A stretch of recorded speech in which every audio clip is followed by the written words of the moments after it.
আজি আপোনালোকে কৈ আছে যে বোমা কিয় মানুহে ফুটালে, কালি প্ৰেছ ক্লাবৰ ইলেকশ্যনৰ পিছত কিয় বোমা ফুটালে সাংবাদিকসকলে? দেৱালীত ৰাইজে বোমা ফুটালে, সমালোচনা কৰিলে।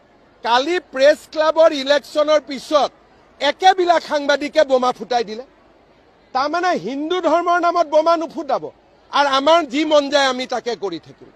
মুখ্যমন্ত্ৰী ডাঙৰীয়া কথাবিলাক শুনিলে, কিন্তু নিতুমণি শইকীয়া ডাঙৰীয়া টক শ্ব' পাতি ডাঙৰকৈ চিঞৰি কৈছিল যে আমাৰ যি নেকি হিন্দুৰ আমাৰ দেৱালী উৎসৱ, এই দেৱালী উৎসৱ মানিব নালাগে বুলি কৈছিল।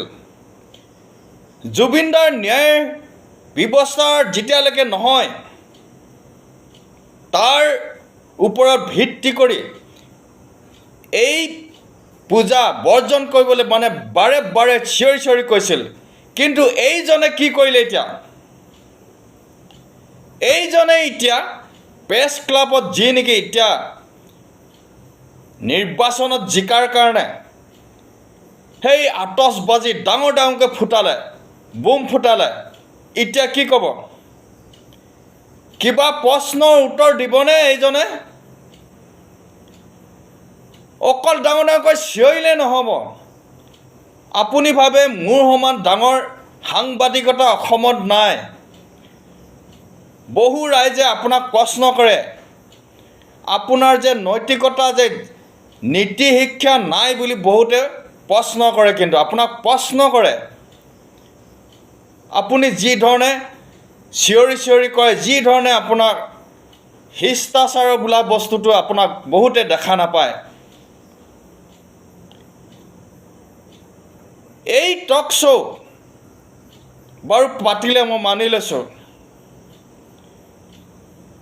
এই মুছলমান সম্প্ৰদায়ক যি নেকি ঈদ হওক অন্যান্য এইবিলাকৰ ওপৰত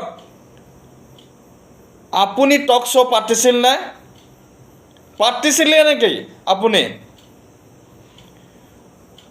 অকল মানে মুখ্যমন্ত্ৰী বিৰোধ কৰি থাকোঁতে তাৰমানে মানে সকলোবিলাক অসমৰ ৰাইজক বিপথে পৰিচালনা কৰিব বিচাৰিছে, বাৰে বিপথে পৰিচালনা কৰিব গৈ আছে।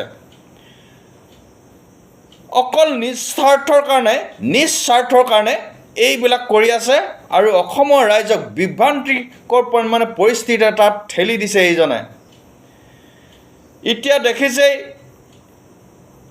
সিহঁতে এইবিলাক প্ৰতিবাদ কৰিলে আৰু সিহঁতে এতিয়া মানে ফটকা ফুটাই আনন্দ প্ৰকাশ কৰিছে। এইজনক আপোনালোকে এবাৰ ভালদৰে ইয়াৰ মুখাখন চাই লওক দেই। এইজনে ভৱিষ্যতে হয়তো কিবা উঠিম বুলি ভাবিছে নেকি, সেইকাৰণে এইবিলাক আচৰণ কৰি আছে।